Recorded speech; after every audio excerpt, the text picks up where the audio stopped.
Hello friends, good morning. I am Mayur Patel. DM Patel group ટ્યુશનમાં તમારું ખૂબ ખૂબ સ્વાગત છે અને તમે અત્યારે નિહાળી રહ્યા છો Mayur Palasar Patel channel.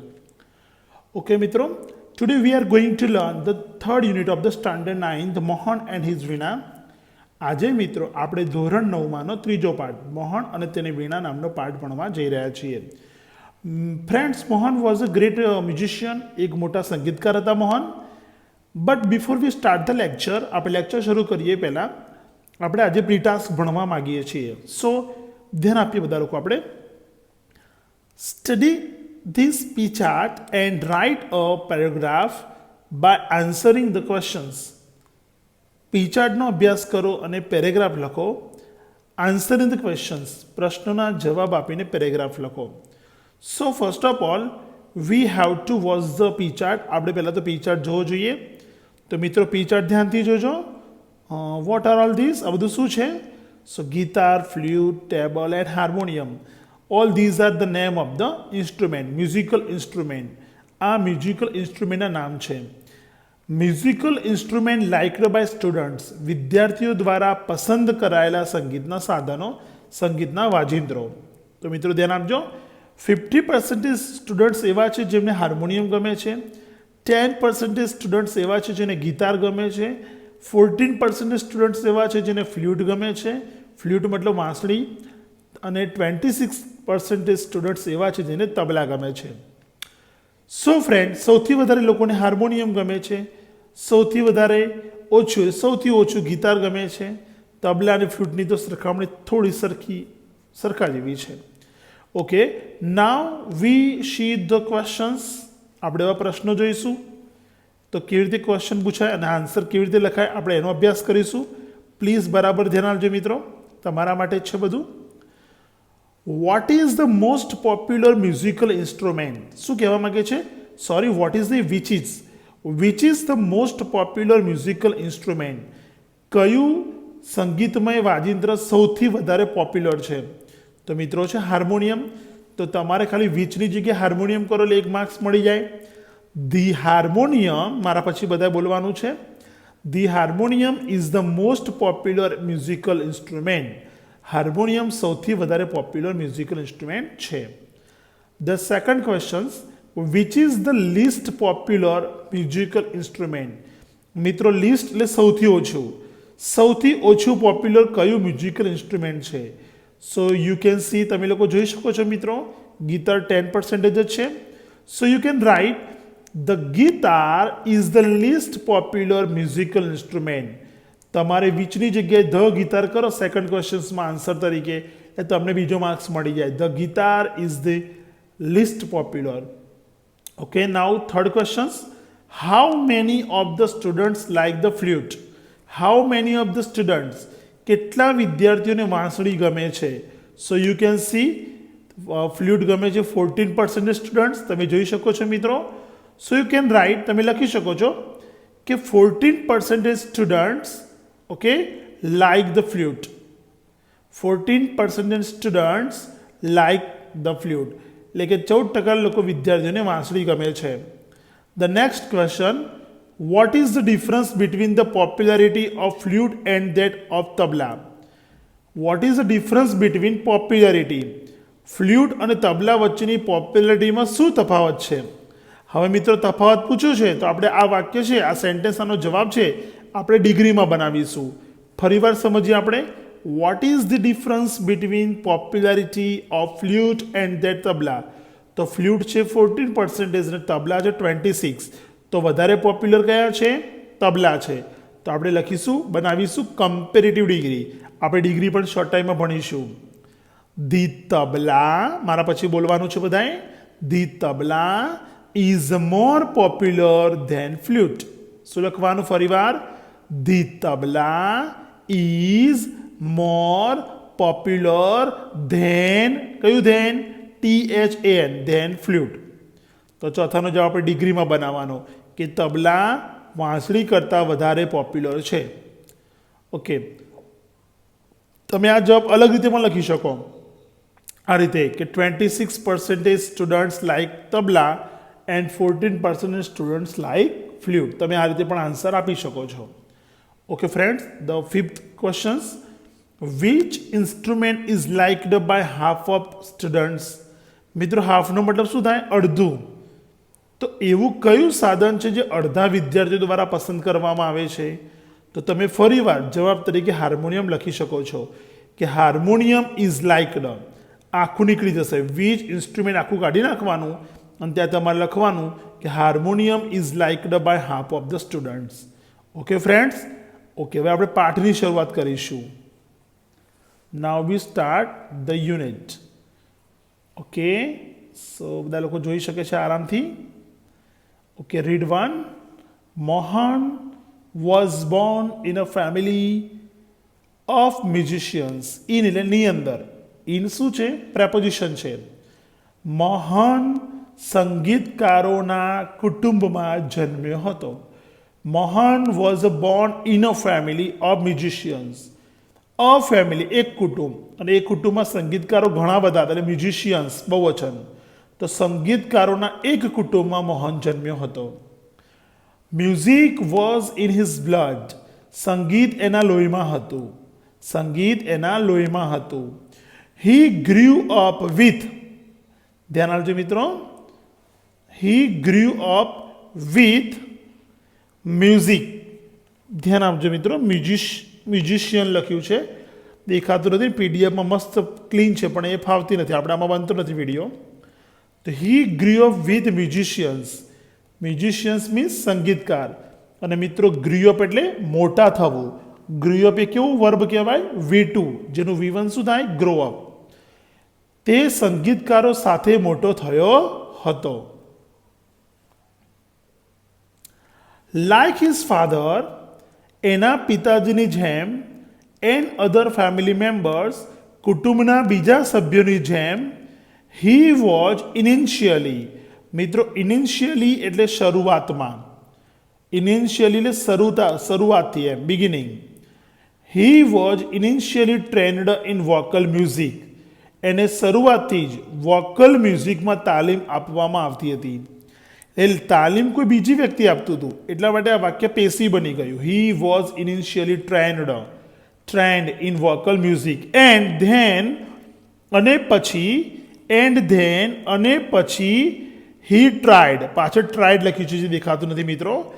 And then he tried hand at the violin. અને પછી એણે પોતાનો હાથ વાયોલિનમાં અપનાવ્યો. પહેલાં વોકલ મ્યુઝિક, પછી વાયોલિનમાં. વેન હી વોઝ અબાઉટ 10, જ્યારે તે 10 વર્ષનો થયો હતો ત્યારે હી સ્ટાર્ટેડ લાઇકિંગ સિતાર. એને સિતાર ગમવાનું શરૂ થયું. 10 વર્ષનું થયું એટલે સિતાર બહુ ગમવા લાગ્યું. પછી લોચા પડે છે. He was also trend. પાછું પેસી વોઇસ. તેને તાલીમ આપવામાં પણ આવી હતી. In it. એને સિતારમાં પણ તાલીમ આપવામાં આવી હતી. એન્ડ અને પ્લેડ સિતારમાં તાલીમ મળી. And played 1 minute friends. Okay.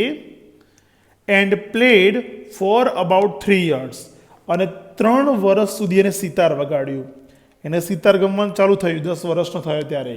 એને સિતારમાં તાલીમ પણ આપવામાં આવી અને 3 વર્ષ સુધી એને સિતાર વગાડ્યું. હવે શું લોચો પડે છે? A German lady came to stay with Mohan's family. એક જર્મન લેડી મોહનના કુટુંબ સાથે રોકાવા માટે આવી હતી. ખાલી રોકાવા માટે આવી હતી? ના. To learn music from his father. તેના પિતા પાસેથી સંગીત શીખવા માટે આવેલી. કોના પિતા? મોહનના પિતા.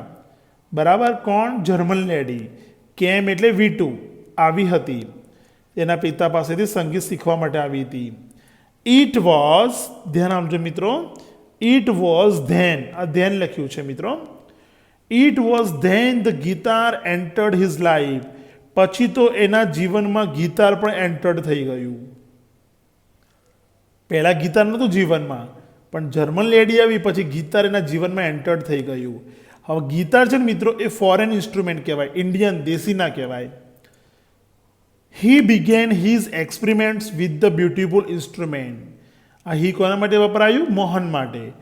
Mohan began his experiments. Friends, experiments એટલે પ્રયોગો. મોહને પ્રયોગો શરૂ કર્યા વિથ ધેટ બ્યુટીફુલ ઇન્સ્ટ્રુમેન્ટ. એ સુંદર સાધન સાથે એને પ્રયોગો શરૂ કર્યા. પ્રયોગો તો શરૂ કર્યા, પાછો બોલ્યો પણ ખરા. હવે તમને એવો પ્રશ્ન છે મનમાં કે સાહેબ તમને કેટલા ખબર પડી એ બોલ્યો? તો એ વસ્તુ મિત્રો ઇન્વર્ટેડ કોમામાં છે. જો તમે પેનથી જોઈ શકો છો ઇન્વર્ટેડ કોમા. ધ્યાન આપજો શું લખ્યું છે. અને પછી એ વ્યક્તિ એવું બોલ્યો કે નો અધર, અહીંયા અધર લખ્યું છે, no other, no other instrument now in my life. મારા જીવનમાં બીજું કોઈ ઇન્સ્ટ્રુમેન્ટ જોઈએ જ નહીં. તો કયું જોઈએ? માત્ર મારે તો ગિટાર જ જોઈએ. મારે તો પેલું વાયોલિન બેલેગ વગાડવું નથી કે સિતારે વગાડવું નથી. હવે તો મારે ગિટાર જ વગાડવાનું છે. એમ પણ બોલ્યા Mohan, I want to play the guitar only. હું તો માત્ર ગિટાર વગાડવા જ માગું છું. Said Mohan to himself. આવું મોહને પોતાની જાતને કહ્યું હતું. ગિટાર પછી મિત્રો લખ્યું છે ટુક ઓલ હિઝ ટાઈમ. પાછળ ઓલ અને હિઝ લખ્યું છે. ગિટાર ટુક ઓલ હિઝ ટાઈમ. ગિટાર બધો જ સમય લઈ લેતું હતું એમના જીવનમાં. આખો દિવસ મોહન ગિટાર વગાડ વગાડ કરે. આખો દિવસ મોહન ગિટાર વગાડ વગાડ કરે. કોઈને ઊંઘવા જ ના દે બપોરે. Guitar the whole day guitar. Guitar guitar આખો દિવસ guitar. Ours is a family where sitar, vocals and the classical violin. મિત્રો અહીંયા વાયોલિન લખ્યું છે જે તમે જોઈ શકો છો. મિત્રો અવર્સ ખરું ને એને પોસેસિવ પ્રોનાઉન કહેવાય, સંબંધક સર્વનામ. અવર્સમાં બે બાબતો રહેલી હોય, એક પોસેસિવ કેસીસ અને નાઉન. ગુજરાતીમાં બોલું તો સંબંધક વિભક્તિ અને નામ રહેલું હોય. હવે અવર્સને અલગ કરવું હોય તો શું બોલાય ખબર છે? અવર પ્લસ ફેમિલી. અવર પ્લસ ફેમિલી નહોતું બોલવું એટલે એ શું બોલી ગયા? અવર્સ બોલી ગયા. So ours is a family. આપણું કુટુંબ એક એવું કુટુંબ છે where sitar, vocal and classical violin are practised. મિત્રો આ વાયોલિનની પછી આર પણ લખ્યો હશે. કેવી ખબર પડી સાહેબ તમને આર લખ્યો છે એવું ખૂણામાં? કારણ કે પેસિવ વોઇસ બની જાય. સિતાર, વોકલ્સ કે ક્લાસિકલ વાયોલિન જાતે ના વાગે એટલે પેસિવ વોઇસ જ હોય. એટલે આપણને ખબર પડી જ જાય કે ભાઈ ટુ બીનું રૂપ રહી ગયું છે, કારણ કે અહીંયા તો માત્ર પ્રેક્ટિસ્ડ લખ્યું છે. તો અમારું કુટુંબ એક એવું કુટુંબ હતું જ્યાં સિતાર વગાડવામાં આવે, વોકલ વગાડવામાં આવે, ક્લાસિકલ વાયોલિનની પ્રેક્ટિસ કરવામાં આવે છે. The guitar does not have the effect. ગિટારની અંદર એવી અસર નહોતી વિચ અવર ઇન્સ્ટ્રુમેન્ટ ડુ, જે આપણા સાધનો આપણને આપે. ગિટારમાં એવી ઇફેક્ટ હતી નહીં જેવા આપણા સાધનોમાં હતી.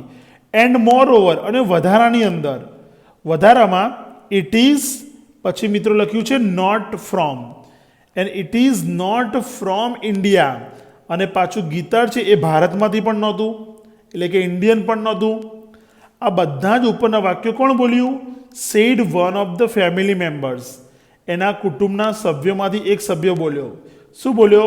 ભાઈ આપણા કુટુંબમાં તો આ બધું વાગે, સિતાર વાગે, વોકલ વાગે, વાયોલિન વાગે. ભાઈ આપણા સાધનોમાં જેવો ઇફેક્ટ છે એવી ગિટારમાં નથી ભાઈ. બીજી બાબત એ આપણે ભારતનું નથી. આવું બધું એક ફેમિલી મેમ્બરે કહ્યું. Do you know your father? એ ફેમિલી મેમ્બરે પેલા મોહનને પણ પૂછ્યું, do you know your father? તે તાર પપ્પાને જણાવ્યું? કારણ કે your father does not approve your love. તારા પપ્પાને તારો પ્રેમ નહીં ગમે. કોના પ્રત્યેનો? જર્મન લેડીની, હા, ગિટાર પ્રત્યેનો.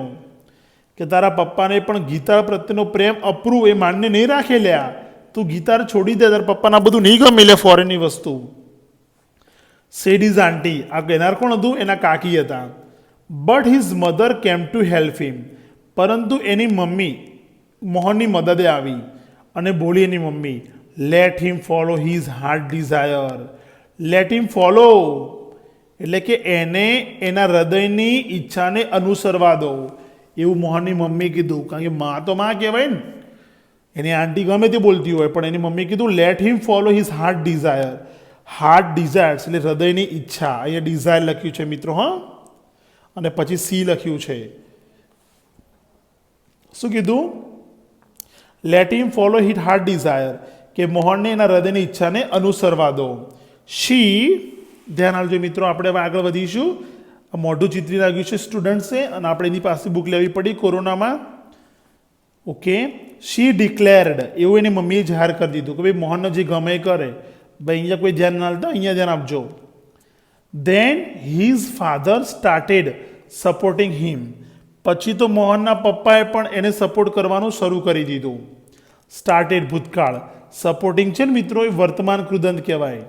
આનું પેશિયો આ પ્રમાણે બને, જુઓ. ધેન, મારા પછી બોલો, then supporting was started by his father to him. Okay, he was overjoyed. Mohan તો બહુ ખુશ થઈ ગયો. And decided to modify his western instrument. અને એને જે પશ્ચિમી સાધન હતું, વેસ્ટ અને પશ્ચિમી જે ઇન્સ્ટ્રુમેન્ટ હતું એને મોડિફાઈ કરવાનું નક્કી કર્યું. કેમ મોડિફાઈ? કે ભલે વેસ્ટર્ન રહ્યું પણ વગાડી શકાય ઇન્ડિયા પ્રમાણે એમ. ફરીવાર આપણે જોઈએ. He was overjoyed and decided to modify this western instrument. He try to make it suitable. તેણે અનુકૂળ બનાવવાનો પ્રયત્ન કર્યો. For playing pure Indian classical music. કે પ્યોર ભારતીય શાસ્ત્રીય સંગીત. ક્લાસિકલ મ્યુઝિક એટલે શાસ્ત્રીય સંગીત.